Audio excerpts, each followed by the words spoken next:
Hello everyone, मी हंसा मिश्रा। आज lipstick apply नहीं की है तो शक्ल थोड़ी ज़्यादा अच्छी नहीं लगेगी। कोई बात नहीं, मैनेज कर लेना, चलता है भाई। कभी अप्सरा कभी कुछ, है ना। तो मैनेज तो करना पड़ता है ना। ऑडियंस को ज़रूरी थोड़ा ना हमेशा जो प्लेटर में हमेशा एक सा ही मिले। तो आज ये वीडियो मैं शूट कर रही हूँ 3:30 बजे। और वैसे मेरे स्कूल से घर आने का टाइम होता है नियर बाय 5:45 पे मैं घर पहुँचती हूँ। आज एक्चुअली मेरे इस लेफ़्ट आर्म में काफ़ी टाइम से पिंस एंड निडल सेंसेशन, जैसे हिंदी में झंझनाहट कहते हैं, वो है। तो मैंने सोचा अब काफ़ी दिन हो गए, अभी हमारे स्कूल फंक्शन वगैरह चल रहा था, सिलेबस कंप्लीशन का काम था, इस वजह से मैं ऑफ़ नहीं ले पा रही थी। तो आज मैं ऑफ़ ले करके खुद को दिखाने गई थी, दवा ले रही है। यार, आज मैं जो टॉपिक लेके आई हूँ डिस्कशन के लिए, दैट्स रियली रियली, अब मैं क्या कहूँ उसके ऊपर। मतलब जितना बोल लिया जाए, जितने व्यूज़ लिख लिए जाएं, जितनी बुक्स लिख लिए जाएं, none of the book, none of the concept would be a perfect.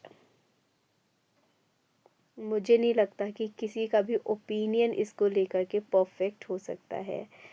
मैं लेकर के आई हूँ टॉपिक कि आज के टाइम में शादियाँ निभ क्यों नहीं रही हैं। May be you may ask, ma'am आपके 5 साल हो गए, आपकी निभ रही है कि नहीं निभ रही है। मैं आऊँगी उस पॉइंट पे भी आऊँगी, मेरी निभ रही है कि नहीं निभ रही है। और मैं पुराने वर्सेस नए टॉपिक पे भी बात करूँगी कि लोग कहते हैं ना पुराने ज़माने में शादियाँ निभ जाती थी क्योंकि तब की औरतों में सहिष्णुता, दैट इज़ टॉलरेंस था। आज की औरतों में टॉलरेंस ख़त्म हो गया है। So this is totally a बकवास। Okay, now let me come to the topic कि चलो मैं इस पे बात करती हूँ कि पहले ज़माने में शादियाँ निभ जाती थी। चलिए आप मैं अपनी ऑडियंस में बहुओं को ही सेलेक्ट करूँगी, सासें जो हैं वो दरकिनार हो जाएं इससे, ठीक है।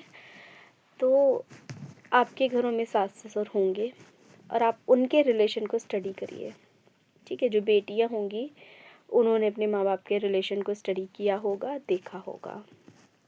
मैं अपने पेरेंट्स की बात करूं, अपने मम्मी पापा की, तो मैंने देखा कि मेरी माँ ने एक लेवल के ऊपर जा कर के बर्दाश्त किया, बहुत बर्दाश्त किया। शी हरसेल्फ सेज कि ऐसे बहुत सारे मोमेंट आए जब लगा कि आई शुड लीव एवरीथिंग। मैं ना, मुझे बच्चे देखने, ना मुझे घर देखना, मुझे कुछ नहीं देखना, I should leave everything. But thing was कि इसके आगे के बाद एक फुल स्टॉप था, बिकॉज कहीं भी स्पेस नहीं था। कहाँ जाते, राइट, कहाँ जाते वाला क्वेश्चन मार्क था, कहाँ जाएंगे, because she was non earning, है ना। और शादी होने के बाद पेरेंट्स के घर में वो स्पेस नहीं बचता, दिस इज़ अ फैक्ट। अब इसको वो लड़कियां डिनाई कर सकती हैं जिनके घरों में भाई भाभी नहीं है, जो अपने पेरेंट्स की इकलौती संतान है। हाँ, वो इस चीज़ को डिनाई कर सकती हैं कि ऐसा कुछ नहीं होता, कोई चीज़ नहीं होता, मैं तो देखो अपने घर में जाती हूँ, मस्त रहती हूँ, मेरे तो सब बुलाते हैं मुझे, तो बेबी कभी छोड़ छाड़ करके 6-7 महीने के लिए जा करके बैठ के दिखा दो, फिर मुझे बताना अपना ओपिनियन, ठीक है।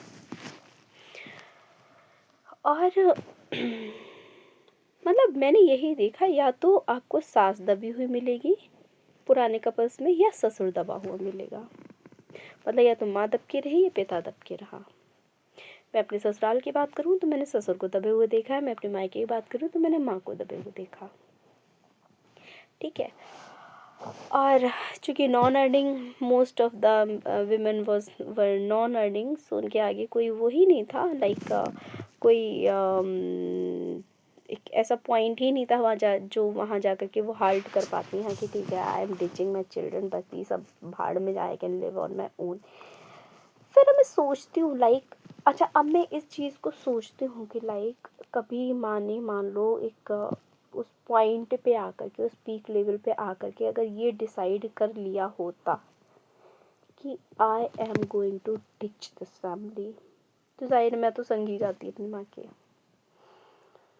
तो आप सोचो कि मैं इस पॉइंट पे, ठीक है, अब मम्मी पापा के बीच सब ठीक है, they are for each other, papa is for mummy, mummy is for papa, है ना। हम सबकी अपनी अपनी लाइफ है, हम भाई बहनों की सबकी अपनी लाइफ है, and everyone is doing just doing good, and we are trying for more good, right, we all are doing good with our families. हम सबके बच्चे हैं, हम सबके पास पति हैं, भाइयों के पास पत्नियां हैं। तो अगर मान लो कि वो डिसीज़न कभी माँ ने लिया होता तो क्या होता, है ना, पूरी लाइफ और भी ज़्यादा घोर स्ट्रगल में बीती होती, है ना, मेरा भी बड़ा अंधकार सा रहता। अब आते हैं आज की जनरेशन पे, क्यों नहीं निभ रही है। हाँ, लड़कियों में टॉलरेंस अब ख़त्म हो गया है ना, ये तो बात फैक्ट है कि टॉलरेंस पूरी तरह से ख़त्म हो चुका है। दूसरी चीज़, पहले 10% की विमेन अर्निंग हुआ करती थी, आज की 90% और विमेन अर्निंग है, हाथ में पैसा है। ठीक है भाई, अब जब पैसा है तो जाहिर बात है, जब अपने खर्चे खुद उठा रहे हैं, अपने बच्चे खुद उठा रहे हैं, खर्चे खुद उठा रहे हैं, तो एक बार को सोच सकते हैं कि हाँ, कहीं और जा कर के हम रह सकते हैं। अब दूसरी चीज़ मैं जो बात करूँ, जो मुझे लगता है, जो मैंने in the middle of night मेरे मन में ख्याल आया कि शादियाँ ना निभने का दूसरा रीज़न पता है क्या है? दहेज। पूछिए कैसे। देखिए, जो लड़कियां दहेज नहीं लाती हैं, दो तरह की होती हैं, या दहेज लाती हैं या नहीं लाती हैं। ठीक, कोई बहुत ज़्यादा लाती हैं, कोई बिल्कुल भी नहीं लाती हैं।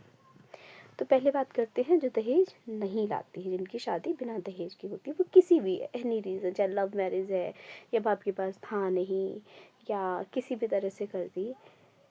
इन लड़कियों के संग क्या होता है कि इन लड़कियों से ससुराल वाले दिल नहीं मिला पाते, इनका अपना पति इनसे दिल नहीं मिला पाता।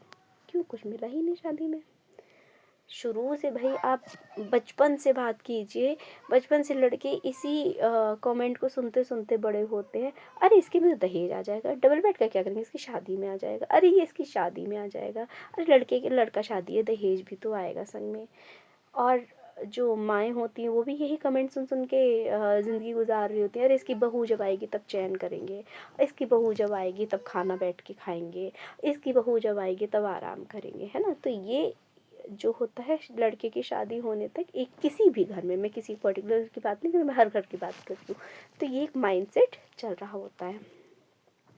जो लड़की दहेज नहीं लाती उससे ससुराल वाले दिल नहीं मिला पाते। मैंने बहुत एग्जांपल देखे हैं, मेरे खुद के रिलेशन में भी एक एग्जांपल है, मैं नाम तो किसी का नहीं लेती जनरली, वीडियो है तो मैं किसी का नाम क्यों लूँ, ठीक है। और 8-10 ईयर्स के बाद भी मैं देखती हूँ अभी भी उनकी लाइफ बहुत स्ट्रगलिंग है, और उसके रीज़न के तो दहेज ही है। दूसरा आते हैं जो दहेज लाती हैं, बहुत ज़्यादा लाती हैं, लाइक मी। मेरे बहुत दहेज आया, 25 लाख मेरे बाप खर्च किया। अब इन लड़कियों के संग क्या होता है, इन लड़कियां, ये वाली लड़कियां ससुराल वालों से दिल नहीं मिला पाती। क्यों नहीं मिला पाती? भाई जिधर नज़र घुमाओ बाप का ही सामान, तो कहीं ना कहीं दिल में आ जाता है ना कि सब कुछ तो मेरे बाप का ही, फिर मैं इन लोगों के लिए क्यों कुछ भी करूं। ये मेरा ओपिनियन है, आपका ओपिनियन इससे डिफरेंट हो सकता है, ठीक है। पहला रीज़न तो टॉलरेंस, ठीक है, टॉलरेंस ख़त्म हो गया, वाकई ख़त्म हो गया यार, मुझसे खुद नहीं बर्दाश्त होता। मेरे पति मुझसे एक कह दे, मैं जब तक उसे 10 ना सुना लूँ मुझे चैन नहीं मिलता। हम लोगों में तो हाथ पैर भी चलते हैं, खूब जम के चलते हैं। तो मुझे जहाँ तक लगे यही दो रीज़न्स लगे। और फिर देखिए एक्स्ट्रा वाले जो रिलेशंस होते हैं, ये तीसरा फैक्टर है ही भाई। जब शादियाँ 30-30 35-35 साल पे होंगी, लड़का पहले कहीं और मुंह मार चुका है, लड़की पहले कहीं और मुंह मार चुकी है, अब शादी हो गई, दो इकट्ठे हो गए, वो उसकी यादों में जी रहा है, वो उसकी यादों में, तो कैसे एक दूसरे से दिल मिलाओगे। ये भी एक फैक्टर है शादियाँ ना निभ पाने का। तो क्या सॉल्यूशन है यार? सॉल्यूशन यही है कि पहले की तरह एक उम्र फाइनलाइज कर दो। गवर्नमेंट ने तो फाइनलाइज कर दी है भाई 18 और 21, लेकिन पेरेंट्स ने नहीं फाइनलाइज की है। Parents are waiting for the health thing. जवानियाँ निकाल निकाल के शादियाँ करोगे तो क्या ही, कैसे चलेंगी, कैसे निभेगी शादियाँ। तो मेरा ख्याल है 20-22 तक शादी लड़की की कर देनी चाहिए, लड़के की भी उसी उम्र तक कर दो, ठीक है। क्योंकि ऐसा नहीं है, बहुत जैसे हमारी जनरेशन में जो शादियाँ हुई, ये यही सोच के हुई पहले कुछ बन जाए, एक जॉब लग जाए, गवर्नमेंट जॉब लग जाए। वो आज तक नहीं लगी, आज तक नहीं लगी गवर्नमेंट जॉब। मैं प्राइवेट में ही हूँ और आई एम डूइंग गुड, जितना मिल रहा है, जो मिल रहा है सही मिल रहा है, ठीक है, it's enough to support my self and it's enough to support my kid as well.